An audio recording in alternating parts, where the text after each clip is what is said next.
Shalom Bapak Ibu, Saudara-saudara kekasih dalam nama Tuhan kita Tuhan Yesus Kristus. Dan selamat bertemu kembali di YouTube saya, Pendeta Rudolf H. Pasaribu Channel. Dengan dan lewat channel ini, saya komit untuk senantiasa menyebarkan pengajaran firman Tuhan. Karena saya percaya berlandaskan Yesaya pasal 55 ayat 11 bahwa firman Tuhan yang saya dan Bapak Ibu, saudara-saudara semuanya juga ikut sebar lewat apapun, termasuk lewat video ini, tidak akan kembali dengan sia-sia, tetapi akan bekerja sendiri lewat kuasa dan berkat urapan Roh Kudus. Mari Bapak Ibu, saudara-saudara semuanya, saya ajak untuk membantu saya menyebarkan pengajaran firman Tuhan, khotbah di Minggu Advent pertama, 27 November 2022, terambil dari kitab Yesaya pasal 11, ayat 1 sampai dengan ayat 10. Dan epistel dari Injil Matius pasal 3, ayat 1 sampai dengan ayat 12. Diikat oleh topik atau tema Raja Damai yang akan datang. Dalam bahasa Batak Toba dituliskan Raja Nihadameon Nanaeng Roi. Saya baca untuk kita, simaklah pembacaan firman Tuhan berikut ini. Judul perikop Yesaya pasal 11 ayat 1 sampai dengan ayat 10 adalah Raja Damai yang akan datang. Suatu tunas akan keluar dari tunggul Isai, dan taruk yang akan tumbuh dari pangkalnya akan berbuah. Roh Tuhan akan ada padanya, roh hikmat dan pengertian, roh nasihat dan keperkasaan, roh pengenalan dan takut akan Tuhan. Ya, kesenangannya ialah takut akan Tuhan. Ia tidak akan menghakimi dengan sekilas pandang saja atau menjatuhkan keputusan menurut kata orang. Tetapi ia akan menghakimi orang-orang lemah dengan keadilan dan akan menjatuhkan keputusan terhadap orang-orang yang tertindas di negeri dengan kejujuran. Ia akan menghajar bumi dengan perkataannya, seperti dengan tongkat. Dan dengan nafas mulutnya, ia akan membunuh orang fasik. Ia tidak akan menyimpang dari kebenaran dan kesetiaan. Seperti ikat pinggang tetap terikat pada pinggang. Serigala akan tinggal bersama domba, dan macan tutul akan berbaring di samping kambing. Anak lembu dan anak singa akan makan rumput bersama-sama, dan seorang anak kecil akan menggiringnya. Lembu dan beruang akan sama-sama makan rumput, dan anaknya akan sama-sama berbaring. Sedang singa akan makan jerami seperti lembu. Anak yang menyusu akan bermain-main dekat liang ular tedung, dan anak yang cerai susu akan mengulurkan tangannya ke sarang ular beludak. Tidak ada yang akan berbuat jahat atau yang berlaku busuk di seluruh gunungku yang kudus, sebab seluruh bumi penuh dengan pengenalan akan Tuhan, seperti air laut yang menutupi dasarnya. Maka pada waktu itu, taruk dari pangkal Isai akan berdiri sebagai panji-panji bagi bangsa-bangsa. Dia akan dicari oleh suku-suku bangsa, dan tempat kediamannya akan menjadi mulia. Bapak, Ibu, dan saudara-saudara, demikianlah nats khotbah kita di Minggu tanggal 27 November 2022. Saudara, mulai pada Minggu 27 November 2022, kita akan memasuki Tahun Baru Gerejawi, masa Raya Advent. dimulai dengan Advent pertama. Wajar kalau saya menyapa Bapak, Ibu, dan saudara-saudara dengan ucapan Selamat Tahun Baru Gerejawi Advent pertama bagi kita. Saudara, khotbah kita di minggu Advent pertama ini didasarkan pada kitab Yesaya pasal 11 ayat 1 sampai dengan ayat 10.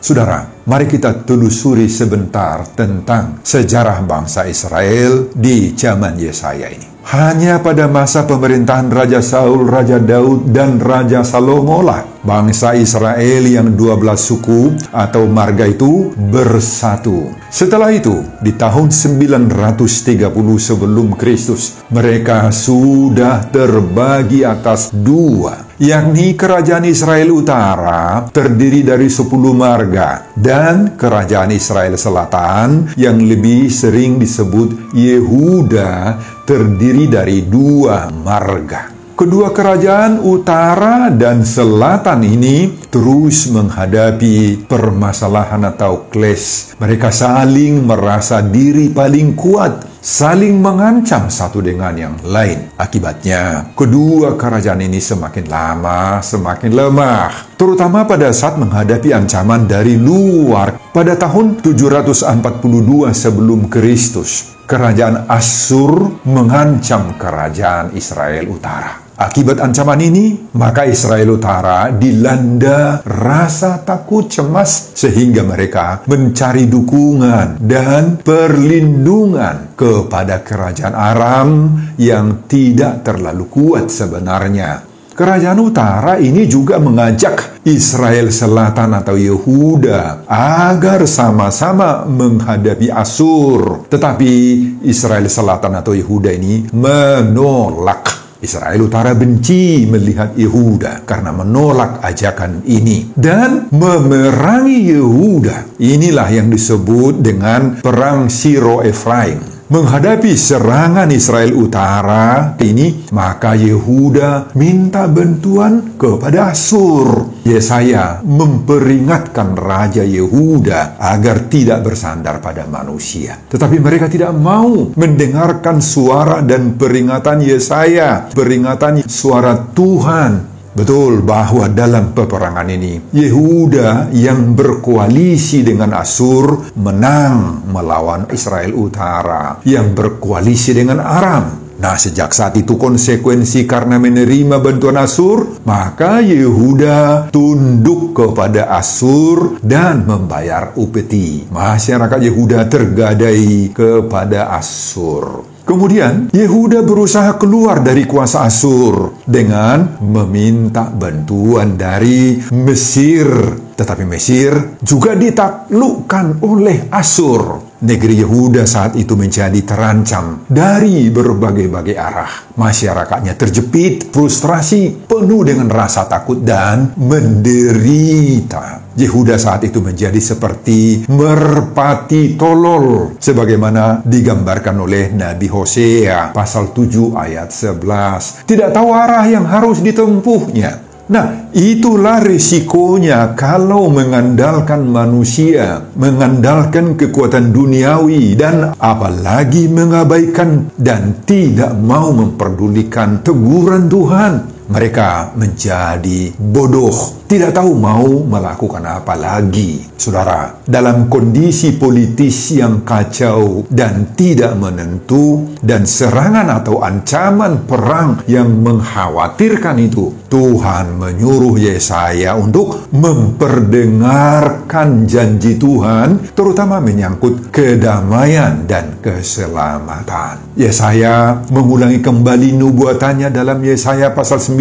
ayat 5 tentang Raja Damai. Siapakah Raja Damai itu? Dalam khotbah ini, pasal 11 ayat 1-5 disebutkan bahwa Raja Damai itu adalah Tunas yang keluar dari tunggul Isai. Raja Damai itu penuh dengan roh Tuhan, sehingga dia memiliki hikmat, pengertian, nasihat, keperkasaan, pengenalan, dan takut akan Tuhan. Dia tidak akan menghakimi sekilas pandang saja, tidak juga menjatuhkan keputusan menurut kata orang. tetapi ia akan menghakimi dengan keadilan dan akan menjatuhkan keputusan dengan kejujuran. Raja damai yang akan datang itu tidak akan pernah menyimpang dari kebenaran dan kesetiaan, kata Yesaya. Kemudian pada ayat 6 sampai dengan ayat 10, apabila Mesias Raja Damai itu telah datang, akan terjadi berbagai-bagai hal ajaib. Apa hal-hal ajaib yang akan terjadi itu kalau Raja Damai itu datang? Serigala akan tinggal bersama dengan domba. Macan tutul berbaring di samping kambing. Anak lembu dan anak singa, bayangin Bapak Ibu, akan makan rumput bersama-sama dan seorang anak kecil akan menggiringnya. Luar biasa kalau Raja Damai itu sudah datang. Apalagi lembu dan beruang akan sama-sama makan rumput dan anaknya akan sama-sama berbaring, sedang singa akan makan jerami seperti lembu yang tidak pernah terjadi. Anak yang menyusu akan bermain-main dekat liang ular tedung, kata Yesaya, dan anak yang cerai susu akan mengulurkan tangannya ke sarang ular beludak. Dan seluruh bumi ini penuh dengan pengenalan akan Tuhan, seperti air laut yang menutupi dasarnya. Saudara, inilah yang disuarakan oleh Minggu Advent pertama ketika kita saat ini sudah mulai memasuki masa raya Tahun Baru Gerejawi 27 November 2022 dengan topik atau tema Raja Damai yang akan datang, Raja Nihadameon Nanaeng Roi. Bapak, Ibu, dan saudara-saudara, itulah isi khotbah kita di Minggu Advent pertama 27 November 2022 di bawah tema atau topik Raja Damai yang akan datang, Raja Nihadameon Nanaeng Roi. Apa pengajaran Tuhan bagi kita dalam suasana merayakan Advent menjelang Natal lewat suara nubuatan Yesaya ini? Mari kita lihat beberapa hal. Pertama, hidupkan pengharapanmu di saat menghadapi berbagai ancaman hidup. Ayat 1. Saudara, pada ayat 1, Yesaya menubuatkan suatu tunas akan keluar dari tunggul Isai. Dan taruk yang akan tumbuh dari pangkalnya akan berbuah. Dalam bahasa Batak Toba dituliskan, Dungi ruar masada tunas ya tuko nisi Isai, jala marparbue sada tubis na tubu sian urat na. Saudara, jika kita renungkan dalam-dalam nubuatan Yesaya ini, sangat-sangat tidak masuk akal sebenarnya. Bagaimana mungkin sebuah tunas akan tumbuh dari sebatang pohon yang sudah busuk ratusan tahun lamanya? Sebaiknya pohon yang busuk seperti itu dibakar saja, sebab tidak ada lagi yang bisa diharapkan dari pohon yang busuk seperti itu. Nah, tetapi dalam nats khotbah ini, Bapak Ibu, justru Allah menjanjikan akan tumbuh tunas dan urat yang baru dari pohon yang sudah busuk itu, dan selanjutnya akan berbuah. Saudara, inilah gambaran Israel bagi Tuhan. Seperti pohon yang sudah ditebang dan sudah busuk, tidak ada artinya lagi sebenarnya di mata Tuhan. Tetapi Tuhan memberi pengharapan baru bagi Israel yang hati mereka itu sudah mendongkol, sudah hancur, yang sudah tidak berpengharapan lagi, dikelilingi rasa frustrasi. Mereka sudah bagaikan bangkai busuk dari keturunan Isai yang saat itu sudah menjadi pohon busuk. Lah nantinya akan lahir Raja Damai. Saudara, khotbah kita di masa raya Advent pertama ini sekarang menyemangati kita semuanya agar kita juga senantiasa tetap menjaga pengharapan kita harus tetap hidup.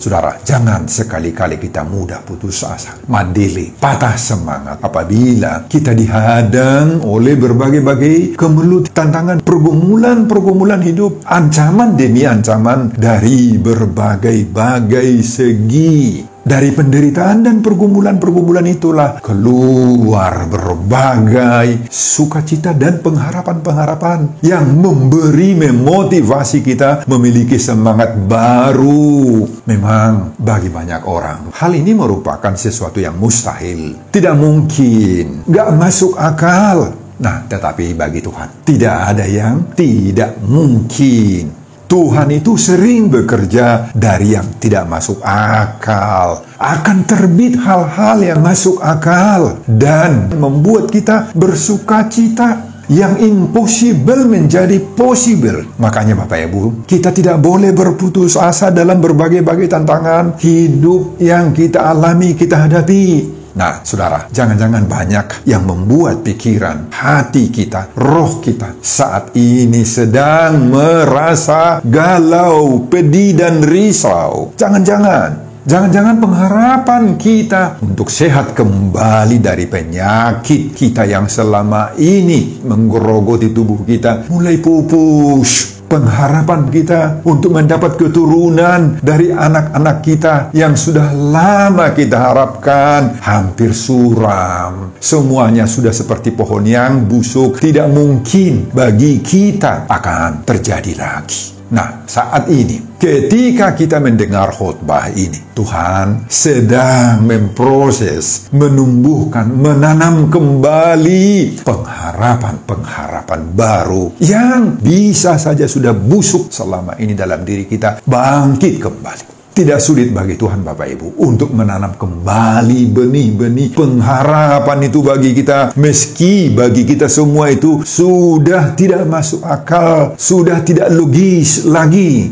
Di masa raya Advent ini, terutama Advent pertama, mari kita menanti pengharapan-pengharapan baru, tunas-tunas, dan buah-buah baru dalam hidup kita. Izinkanlah Raja Damai yang diserukan oleh topik Minggu Advent pertama ini bekerja di dalam diri kita untuk menumbuhkan tunas-tunas harapan-harapan baru dalam diri kita, dalam keluarga kita, dalam usaha-usaha kita yang selama ini mengalami ganjalan, rintangan untuk berkembang kembali. Amin Bapak Ibu. Tumbuhkanlah pengharapan-pengharapan itu. Pengajaran yang kedua, izinkan seluruh hidup dan aktivitasmu, aktivitas kita dipimpin oleh Roh Tuhan. Ayat 2 sampai dengan ayat 5. Saudara, pada ayat 2 disebutkan bahwa Roh Tuhan akan memasuki Mesias dan Raja Damai yang dinubuatkan pada ayat 1 tadi. Nah, ketika Roh Tuhan memasuki Mesias Raja Damai, maka berbagai-bagai kuasa dan kekuatan masuk ke dalam dirinya. Apa? Akan memiliki hikmat, pengertian nasihat, keperkasaan, pengenalan, dan takut akan Tuhan. Demikian juga kemampuan memanage, mengelola semua tugas pelayanan seperti menghakimi, menjatuhkan keputusan, dan tidak akan pernah menyimpang dari kebenaran-kebenaran dan kesetiaan. Saudara, itulah hidup yang dipimpin oleh Roh Tuhan, sebagaimana dimiliki oleh Raja Damai Juru Selamat yang dinubuatkan oleh Yesaya pada nats ini. Saudara, perlu kita camkan dalam diri kita bahwa nubuatan Yesaya tentang pemberian Roh Allah itu, bukan saja terrealisir hanya untuk Yesus Kristus, tetapi pencurahan Roh sudah dialami oleh orang-orang percaya sejak dalam gereja mula-mula, sebagaimana dalam Kisah Rasul-Rasul pasal 2, hingga kepada orang-orang percaya di sepanjang zaman. Saudara, kita yang sudah percaya kepada Yesus Kristus, yang sudah menjadi ciptaan baru dalam Kristus Yesus, kita juga sudah dipenuhi oleh Roh Kudus. Nah, inilah Bapak Ibu yang perlu harus kita camkan, kita renungkan, kita hayati sekarang di dalam diri kita. Kita tidak perlu lagi bingung. Kita tidak perlu lagi bertanya, apakah Roh Allah sudah ada di dalam diri kita? Gak usah bertanya lagi. Kita pastikan sudah. Makanya kita perlu tahu bahwa orang-orang yang sudah dipenuhi oleh roh itu, roh Allah itulah yang menguasai, memimpin, menuntun hidup kita. Hidup orang percaya itu akan berjalan sesuai dengan kehendak roh Tuhan yang ada pada diri kita itu. Kalau sudah roh Tuhan yang memimpin hidup kita, maka kita akan selalu mencintai Tuhan, mencintai ibadah, mencintai doa-doa, senang akan mendengar khotbah, mendengar firman Tuhan. Kita pasti harus sudah menjauhi segala bentuk-bentuk kecemaran, menjauhi sifat-sifat dan perilaku-perilaku jahat. Gak akan mau lagi mengata-ngatai orang, mengata-ngatai kawan, gak ada lagi iri hati, kebencian, gak suka lagi merbada gutur. Ini akan jauh dari hidup yang sudah dipenuhi oleh roh Tuhan itu, Bapak Ibu. Orang yang di dalam dirinya sudah ada roh Tuhan, maka dari dalam dirinya akan terjadi perubahan-perubahan baru.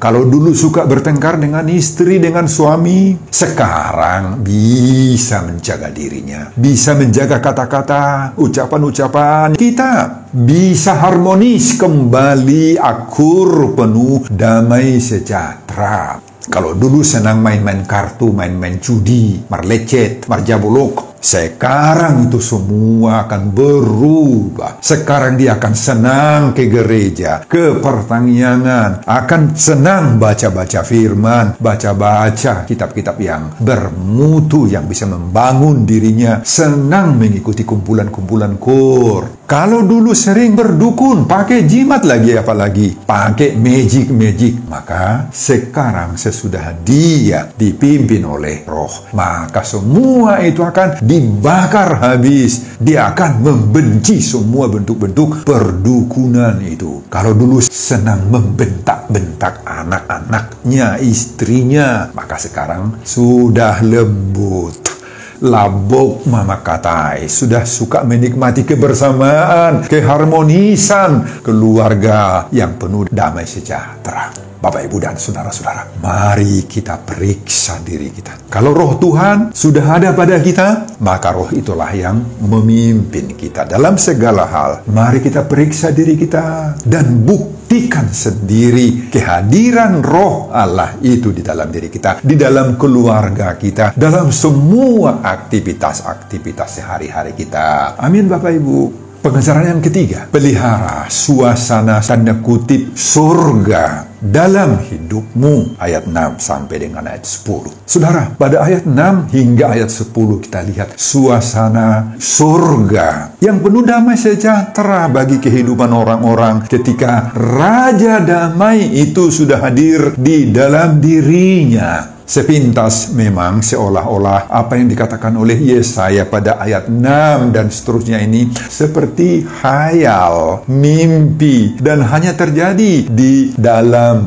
angan-angan saja. Yesaya mengatakan, coba perhatikan, ketika Raja Damai itu sudah datang, maka suasana kehidupan manusia itu berubah total. Tidak ada lagi permusuhan, perang, tidak ada lagi saling serang, menyerang, tuduh-menuduh, tetapi justru sebaliknya penuh damai, aman, sentosa, rukun. Gambarannya seperti serigala tinggal bersama-sama dengan domba, macan tutul berbaring di samping kambing, anak lembu dan anak singa makan rumput bersama-sama. Oh, semuanya ini sebenarnya adalah sesuatu yang sangat-sangat mustahil. Nah, tetapi tidak ada yang mustahil sekali lagi bagi Tuhan. Lembu dan beruang akan sama-sama makan rumput. Singa makan jerami. Mana pernah singa makan jerami?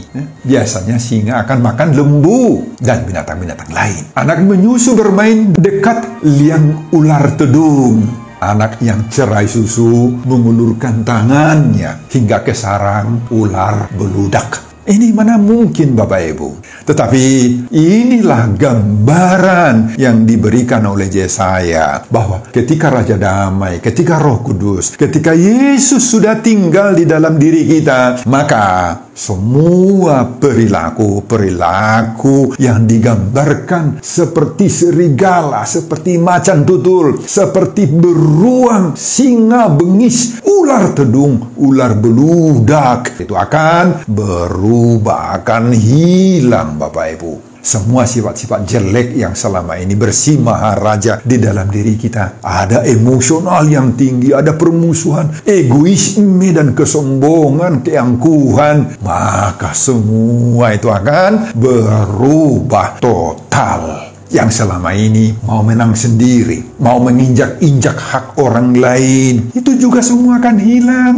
Semua karakter-karakter singa, keinginan-keinginan untuk menguasai orang lain, sifat-sifat yang beringas, mudah terpancing, tersinggung, mudah marah, mau menghisap darah seperti rentenir, semua itu akan diubah sekarang menjadi orang yang penuh kasih, orang yang suka menolong sesamanya. Nggak ada lagi sifat-sifat permusuhan. Dia akan menghargai, mencintai orang lain. Mari kita mengintrospeksi diri kita, menyelidiki karakter. Mana tahu ada yang masih tersisa di dalam diri kita yang tidak dikehendaki oleh Tuhan itu. Saudara, di masa raya Advent ini, mari kita dengan jujur di hadapan Tuhan. Apakah masih ada karakter-karakter yang bisa menghambat Yesus itu lahir di dalam diri kita? Sudahkah hati kita ini bersiap-siap rade untuk menjadi palungan, barani pinahan, atau tempat bagi kelahiran Yesus? Tentu saja semua ini tidak mudah Bapak Ibu, tidak mudah. Ini butuh perjuangan iman dari dalam diri kita sendiri. Kita harus mampu melawan diri kita, melawan hawa nafsu kita, menjaga kata-kata ucapan kita, menjaga usaha kita, pekerjaan kita, bisnis yang sedang kita tekuni, yang mungkin berpotensi mengajak kita untuk bermain dosa. Nah, sambutlah Raja Damai yang akan datang, Raja Nihadameon Nanaeng Roi, sebagaimana diserukan oleh topik Minggu Advent pertama ini. Sebelum saya mengakhiri khotbah ini kembali, saya mengajak Bapak Ibu Saudara-saudara untuk membantu saya menyebarkan firman Tuhan khotbah di Minggu Advent pertama 27 November 2022 dari Yesaya pasal 11 ayat 1 sampai 10 ini, agar kita mau dengan sungguh-sungguh menyambut Raja Damai yang akan datang, Raja Nihadameon Nanaeng Roi, termotivasi lewat khotbah ini. Simak juga video-video khotbah saya yang lain, agar Bapak Ibu, Saudara-saudara, kita semuanya memiliki sentuhan dan pemahaman rohani yang semakin diperkaya. Buka di YouTube saya, Pendeta Rudolf H. Pasaribu Channel. Selamat mengikuti ibadah Minggu Advent pertama. Tuhan Yesus memberkati kita. Salam Horas. Amin. Bapa, terima kasih untuk firman-Mu yang mengingatkan kami saat ini, agar kami hidup di dalam Roh-Mu, supaya kami bisa berbuah-buah. Berkatilah setiap jemaat yang mendengarkan khotbah ini Tuhan. Berkati juga hamba-Mu dalam mempersiapkan khotbah-khotbah berikutnya. Dan semuanya ini saya peruntukkan demi kemuliaan hormat bagi nama Tuhan. Di dalam nama Yesus Kristus saya berdoa dan mengucap syukur. Terpujilah nama-Mu hari ini dan untuk selama-lamanya. Amin.